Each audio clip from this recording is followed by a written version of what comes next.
ഈ സാമുവൽ ജോസഫിനെ ഞാൻ ആദ്യം കാണുന്നത് സോളോ വയലിനിസ്റ്റായിട്ടാണ്. എസ് വിശ്വനാഥിൻ്റെ പാട്ട് റെക്കോർഡിങ്. ഈ സോളോ വയലിനിസ്റ്റ് എന്ന് പറഞ്ഞാൽ ഒരു പാട്ടെടുക്കാൻ 20 വയലിനുണ്ടാവും. പക്ഷേ ഒരാളായിരിക്കും സോളോ വായിക്കുക, തനിച്ച് വായിക്കുക. അത് കോറസ് വയലിൻസ് ഉണ്ടാവും, ഇടയ്ക്ക് ഒറ്റയ്ക്ക് വായിക്കുന്ന വയലിനുണ്ടാവും. അപ്പോൾ ഒറ്റയ്ക്ക് വായിക്കുന്നത് പ്രഗത്ഭന്മാർക്കേ പറ്റുള്ളൂ. അങ്ങനെയുള്ള ഒരു സോളോ വയലിനിസ്റ്റായിട്ടാണ് ഈ സാമുവൽ ജോസഫിനെ ഞാൻ ആദ്യമായി കാണുന്നത്. അദ്ദേഹത്തിന് ഒരു പ്രത്യേകത എന്ന് വെച്ചാൽ വെസ്റ്റേൺ ക്ലാസിക്കൽ പഠിച്ചതാണ്. പക്ഷേ വെസ്റ്റേൺ ക്ലാസിക്കൽ പഠിച്ചതിനോടൊപ്പം അദ്ദേഹം ലാൽഗുഡി ജയരാമൻ്റെ ശിഷ്യനുമാണ്. അപ്പോൾ ലാൽഗുഡി ജയരാമൻ തെന്നിന്ത്യയുടെ ഏറ്റവും വലിയ വയലിനിസ്റ്റാണ്, ക്ലാസിക്കൽ വയലിനിസ്റ്റാണ്. അപ്പോൾ അദ്ദേഹത്തിൻ്റെ കൂടെയും പഠിച്ചിട്ടുള്ളതുകൊണ്ട് രണ്ടും, അത് കർണാടക സംഗീതവും വെസ്റ്റേൺ മ്യൂസിക്കും കൈകാര്യം ചെയ്യാൻ കഴിയുന്ന സാമുവൽ ജോസഫ് എന്ന വയലിനിസ്റ്റിനെ ശ്യാമാക്കി മാറ്റിയത് മലയാള സിനിമയിൽ ഇതിഹാസം എന്ന് പറയാവുന്ന നമ്മുടെ പ്രിയപ്പെട്ട നടൻ മധുചേട്ടനാണ്. മധുചേട്ടൻ നിർമ്മിച്ച മാന്യശ്രീ വിശ്വാമിത്രൻ എന്ന സിനിമയിലാണ് ആദ്യമായിട്ട് ശ്യാം സംഗീത സംവിധാനമായിട്ട് വരുന്നത്.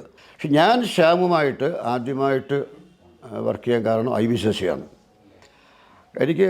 എനിക്ക് സാധാരണഗതിയിൽ ഞാൻ സലീൽ ചൗധരി, കനു ഘോഷ്, വേദ്വാൽ വർമ്മ ഇവരൊക്കെ മ്യൂസിക് ഡയറക്ടേഴ്സ് വരുമ്പോൾ ഞാൻ ട്യൂൺ അനുസരിച്ച് പാട്ട് എഴുതും. കാരണം സലീൽ ചൗധരിയുടെ എല്ലാ പടങ്ങളും ട്യൂൺ അനുസരിച്ച് എഴുതിയതാണ്.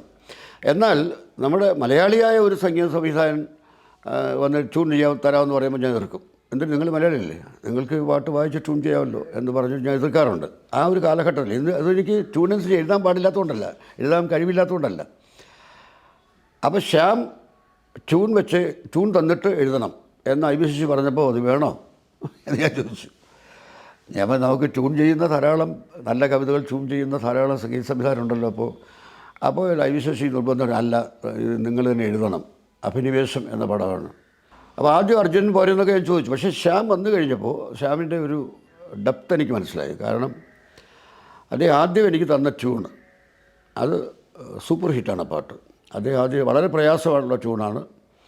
സന്ധ്യ തന്നമ്പലത്തിൽ കുങ്കുമപ്പൂത്തറയിൽ എന്ന് തുടങ്ങുന്ന പാട്ട്. അത് അദ്ദേഹം തന്ന ട്യൂണാണ്. ട്യൂൺ വായിച്ചു തന്ന്, ഹാർമോണിയത്തിൽ വായിച്ചു തന്ന് ഞാൻ എഴുതിയതാണ്.